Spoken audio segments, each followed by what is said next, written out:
Hey, everybody, and welcome to Learning from Smart People. My guest today is Kuda Biza. He is a serial entrepreneur that builds profitable companies to solve the world's biggest problems, education and hunger. Currently, Kuda is the co-founder and CMO of Nunbelievable, a mission-based cookie company that is fighting hunger, and he is the co-founder of This Is My Era, a personal development brand. Kuda, welcome to the show. Thank you for having me, Rob. It's a pleasure to be on this platform. I really love what you're doing, and I'm humbled and also thrilled to be here today. Wonderful. Well, listen, I'm super excited about what you're doing also. And so as a result of that, I thought I would love to get into the long and short of what you're doing is you are finding work that has an impact. You're kind of matching up your passion and your employment and making an impact in the world around you. That is amazing. So let me just let's start with your backstory. Where did you come from? What's your story as to how you kind of came to the point where you thought, this is what I want to do with my life? Yeah. So I was born in Harare, Zimbabwe, and it's in Southern Africa. For those of you who might be consulting Google or opening up a map, we're right next to South Africa. And when I was growing up, two things happened to me that really paved the way to who I am today. So the first thing is my discovery of entrepreneurship. So I started my first business when I was 9 years old.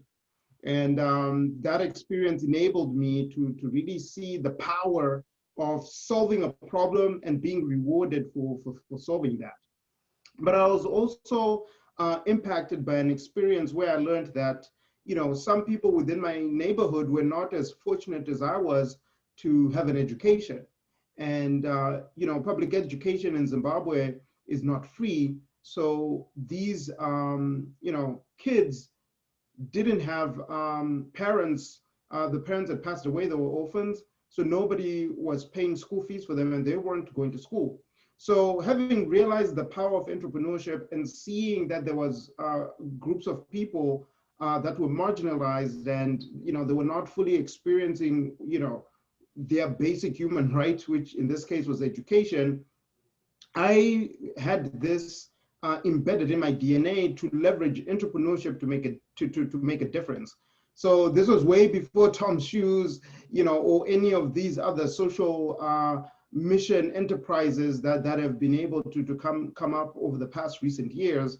But I felt Zimbabwe wasn't really the right platform for me to do this, right? When I was in high school, our country started experiencing hyperinflation. There was a lot of political turmoil. And for me, I had made up my mind that I need to come to America and make it over here. If you make it, here, you can make it anywhere, that type of thing. And obviously growing up watching, Fresh Prince of Bel-Air, those types of, American comedies and content, there was this draw to want to be here. So I had to carve out a way out of Africa to come to the US. And the way I did that was through education. So when I finished high school, I worked so hard to get a scholarship. So I had to write my SATs, I had to put in, tens of college applications, and finally got an acceptance with a Dean's Scholarship, and also found a generous benefactor who was able to sponsor the difference. And I came to America. And then when I was in college, I started my first social enterprise, which I then used to start educating children in Africa. So that's how it all started. Cool. So just for my own curiosity, when you're 9 years old, what's your first business? It wasn't a lemonade stand. I thought that market was oversaturated. So I actually started by cleaning windows. It's a funny story, actually. What brought it all up was that I went to my mom to ask for ice cream money, and she said no. And I just so happened, I noticed that my neighbor's windows were looking dirty. So I was like, you know what? Let me just give it a shot. I have nothing to lose. The worst thing she can say is no. So I grabbed a bucket, my mother's cleaning supplies, ran over to my neighbor's house, and I pitched her. And in 3 minutes, she said yes, and I became a businessman. And by the end of the summer, I had two of my buddies working for me, and we were cleaning windows across the neighborhood. That's, it's awesome. It is a really amazing thing to me how when you're faced with a problem, you can find the resources to say, okay, this is what I want. This is where I want to be. And this is how I'm going to get there. It's such a cool story. And I think it's really important. So many times there are people that have the experience where, you ask your mom for ice cream money and she says no. And then you just kind of turn inward and you turn miserable. And it's about like, my mom is so mean. She won't give me the money. And you begin to kind of have this self-pity. Like, for me, all the other kids in the neighborhood have ice cream. All of my friends do this, but I don't. But you said no. I'm not. That's not how it's going to happen. What I want to do is I'm going to say I'm going to find a solution to this problem, and I'm going to make it myself. Yeah, that's great. And you mentioned an interesting thing there. It's really all about, number one, the story you tell yourself in your mind. Self-talk is the biggest conversation we all have, right? You talk to yourself more than other people talk to you. So if you tell yourself a narrative of like, you know what, my mom is bad, and you're blaming people, versus telling yourself like, hey, you know what, you can take control of the situation. You can be resourceful, right? As opposed to looking at not having the resources, but looking at how you can be resourceful and using the things around you to solve or fix a situation.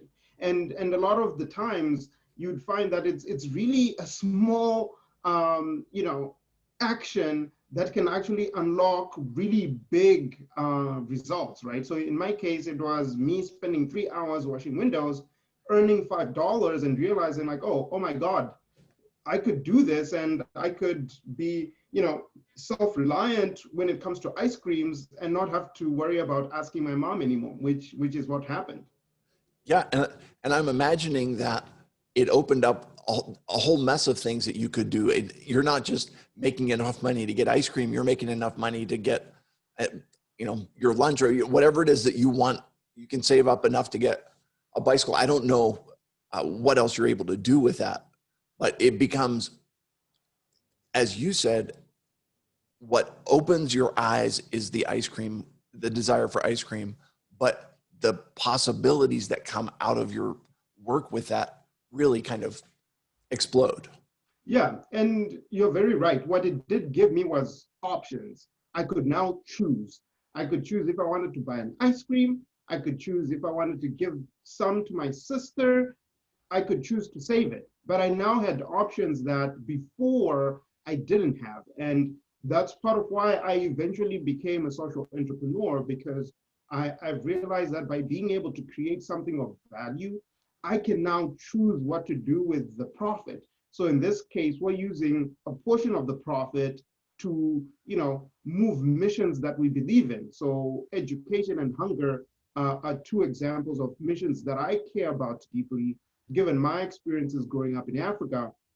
But I'm using entrepreneurship as the vehicle to give me that opportunity to choose how I make a difference in the world. That's beautiful, man.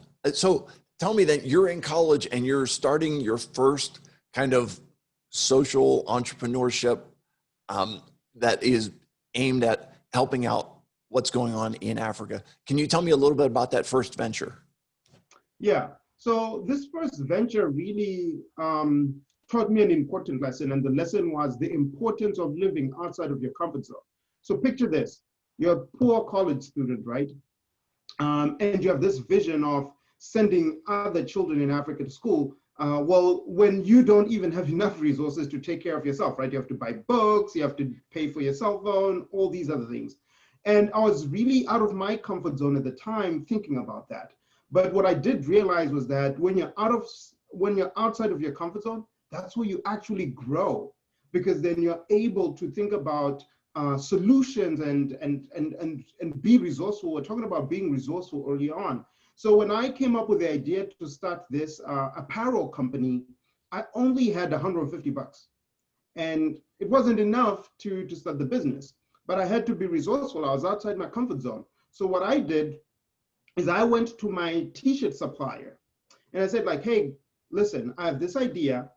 I want to start this business and we want to educate kids in Africa, but I don't have money. I'm a poor college student.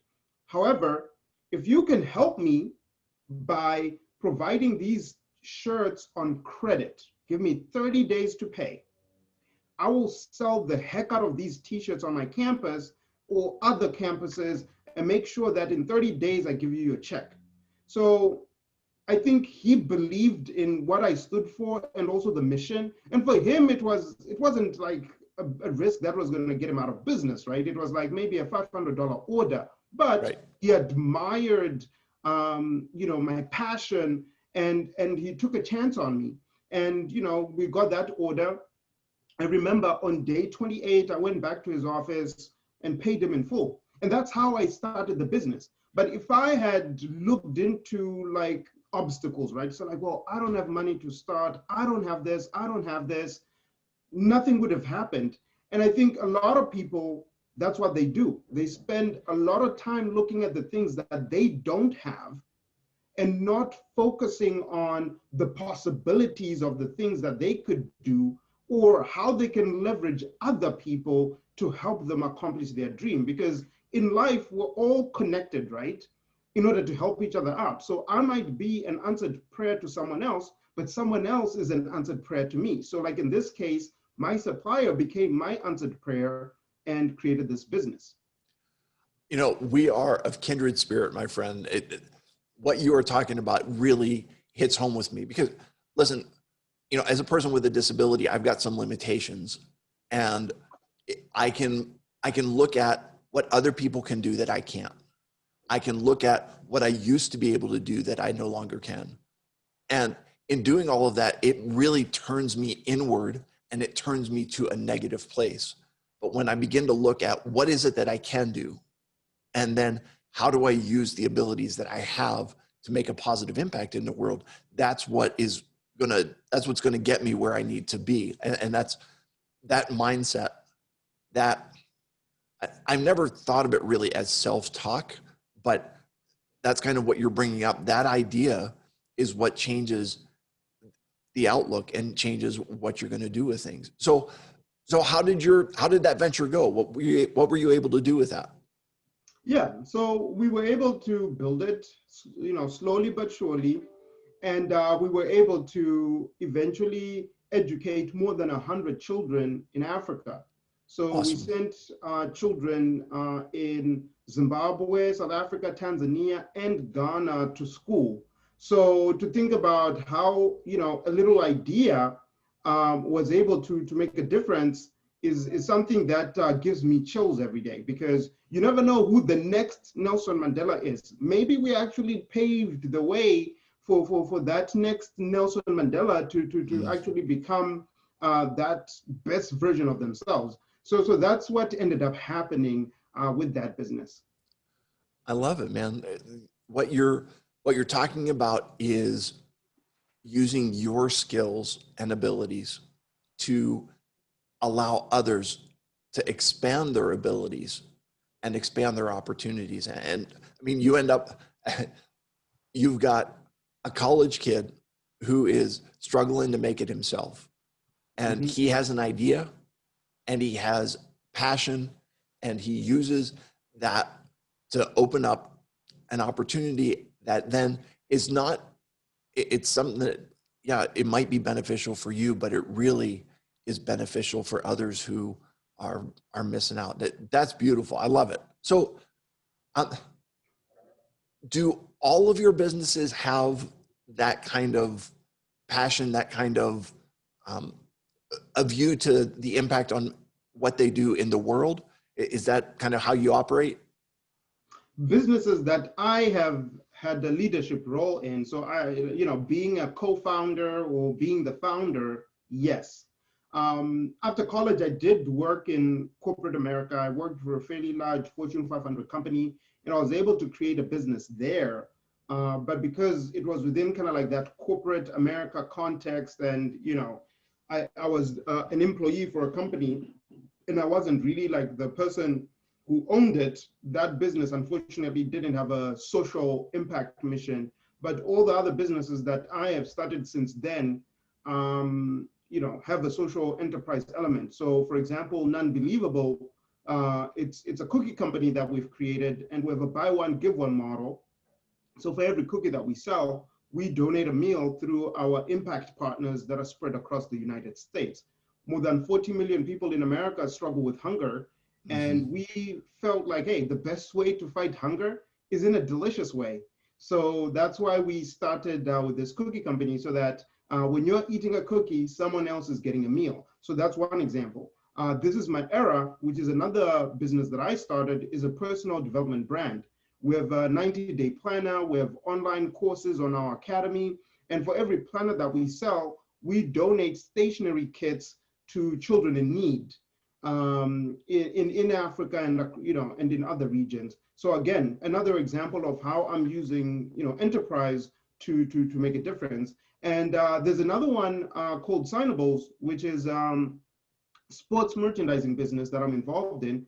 And we send children to sporting academies in developing countries. So that's another example as well. So, for me, I believe that businesses with a purpose are the businesses for the future. You can take a look at like what's happening with COVID. I think everybody got a crash course on how things can change really quickly, and how everybody needs to chip in. So it's not really just the governments that need to be solving some of these global issues. I think entrepreneurs, consumers, all alike, we need to all step in and help. And what's encouraging is that a lot of the data that we're finding is that consumers are now actually willing to pay a slight premium for brands that have a purpose than brands that don't, because consumers are also realizing that they have the power to vote with their wallet, and they have the decision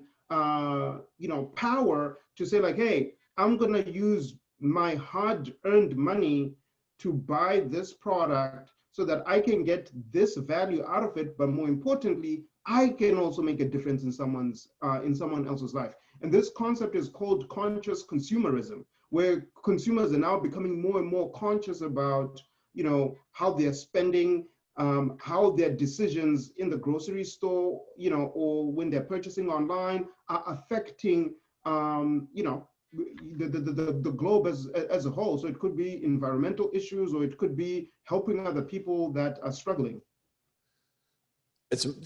That's great. And what I'm thinking about is two perspectives here. Okay, the first is when you're working. My understanding of employment is pretty straightforward. Okay, you are trading time for money. Each of us, we're only given so much time, and what we do is we take that time and we are giving it to whoever our employer is, and they are rewarding us by exchanging money for our time. But what you're talking about is doing something a little bit bigger than that, where by being an entrepreneur and starting your own business, but having a purpose behind that business, it's not just about trading time for money, but it's trading time for money, and it is making an impact.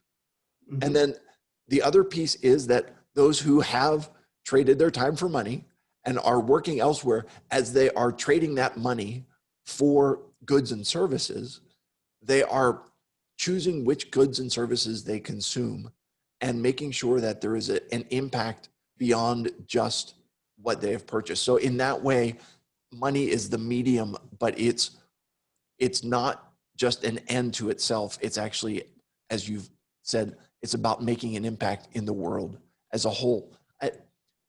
One of the things that I kind of want to touch base on is you talked about that whole idea of being outside of your comfort zone and how growth happens when you step outside of that comfortable area. Can you tell me more about that? Sure. I would love to. It's one of my favorite topics, actually. So, you know, one thing that I'll just point out is that our brain, right? It's it's fit for, it's created for survival, right? So your brain actually loves when you are in your comfort zone because it's minimal stress, minimal risk, and it gets to be on autopilot because life is good. Um, but what ends up happening is that when you're always in that state where there's, you know, minimal stress and minimal risk, you don't grow. So I'll give you an example. Let's use working out as an example. If you go and do the same workout every single day, 365 days in a year, let's say you even do it for 2 years, do you think that your muscles are going to grow? No, because they get used to it, right? It becomes muscle memory. You're not going beyond your limitations. The only way you will experience growth is by, you know, increasing the intensity or doing something a little bit different. So if you're used to running 2 miles, now run 3 miles, right?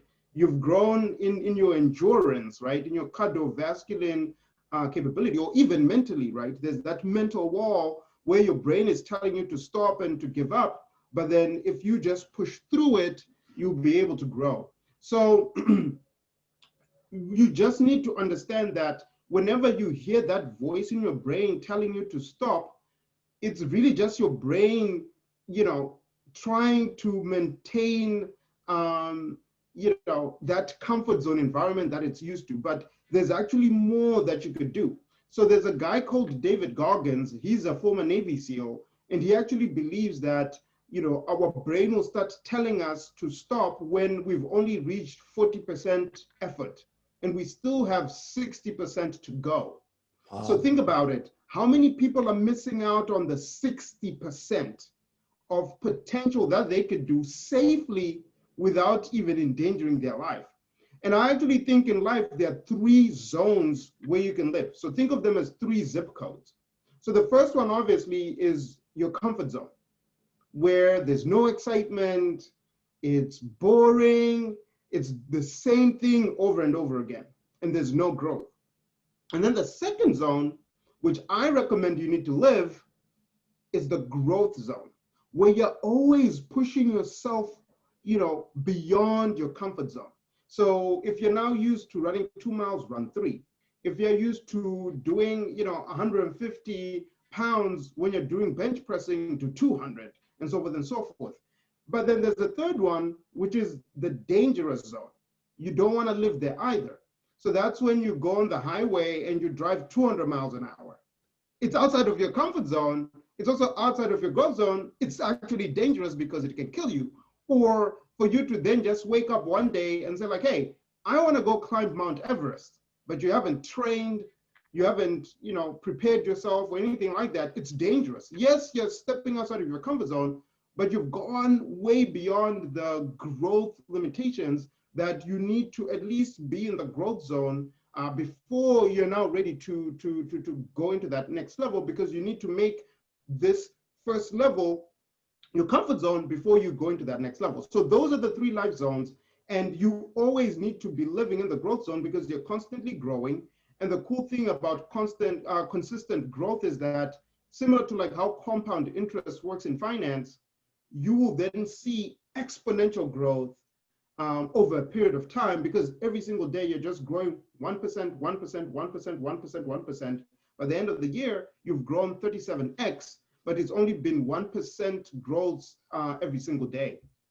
Yeah, it makes awesome sense. And I think that what you're talking about is kind of you've got the 2 extremes. The one extreme is doing nothing and just kind of maintaining. The other extreme is putting yourself at severe risk. And right in the middle is that area where it's not real comfortable, but it's an opportunity to grow. I love it. Listen, you've provided a lot of great stuff to think about today. If people are looking to get a hold of you, where can they find you, man? Sure. So they can go to thespearmethod.com. I actually have a book out called The Spear Method. And in that book, I talk a lot about my journey. I talk about, the importance of stepping outside of your comfort zone, how to plan. So spearmethod.com, you can find me there. I also have an online academy, and on the online academy, we have a course called Reboot Your Life.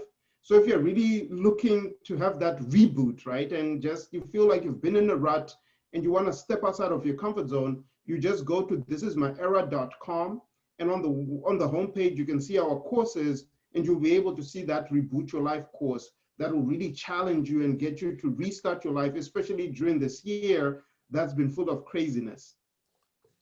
Perfect. And I'll put that information in the show notes so that folks can find you there and connect with you. That's beautiful, man. And you were offering a free goal list and goal worksheet. Tell me about that. Yeah. So, part of the thing that I've realized is that sometimes people, they're just living life aimlessly, right? They haven't really set that destination that they want to go. So they're just kind of like going anywhere and everywhere. So I think the first critical step you need to do is you need to really sit down and think about what are the goals across all the different areas of life you want to achieve. So if you go to thisismyera.com/free gift, you can download 2 templates. The first one is a master goal list, where you can then really sit down and write all the different goals that you want to achieve in all the different areas of life. So let's say fitness, what do you want to see happen there? Finance, what do you want to see happen there? And then you also have another template, which is a worksheet, where you can now really take that goal and then break it down to say like, okay, what am I gonna do in the next 30, 60, 90 days for this specific goal? Because that's the first fundamental step that will actually help you in your journey as you're trying to step outside of your comfort zone. I love it. Thank you very much for offering that. I hope folks take full advantage of it. Listen, you have been very helpful. You have established that you are smart. I have learned from you, and now it is time to establish that you are indeed a person. It's 3 questions to establish your humanity. Are you ready for this, my friend? I was born ready. Fantastic. So being as you aren't originally from the United States, tell me, what is your favorite thing to eat here in the States? I would have to say pizza. Pizza is my favorite. Hawaiian pizza, actually. So I guess it's American because it's Hawaiian, but it's pizza. Beautiful. I love it. Tell me, what are you most grateful for today? My wife. Sometimes it's always people see me and all the things that I've done, but she's really the rock behind everything that I do. She supports me in ways that only myself and her see and the world doesn't see. And I know for a fact that anything that I've achieved, she's played a really big role in that. So I'm grateful for her. Definitely. And how long have you guys been married? We've been married for 3 years now. We had our wedding in 2017. So yeah. Very cool. All right. And last question for you, and that is, what are you most afraid of? I am most afraid of not achieving my fullest potential. So leaving my potential on the table. So I'm always pushing myself to make sure that I don't waste anything. So I actually define now as no opportunity wasted. So I want to use every moment now to maximize my fullest potential. Dude, great answer. I love it. Hey, listen, Kuda, you have been fantastic. I hope people follow, check you out, check out your websites, check out the goal list and the goal worksheet. This has been a wonderful interview. Thank you so much for being on. To everyone who is listening, I will say thank you for tuning in today. I would encourage you to subscribe, to leave us a review on Apple Podcast, check out our website. Anyway, and listen, really, at the end of the day, I say thank you for being a listener. You are what makes this podcast what it is. And that I will now remind you, as I do at the end of every podcast, when you stop learning, you stop living. Have a great day, everybody.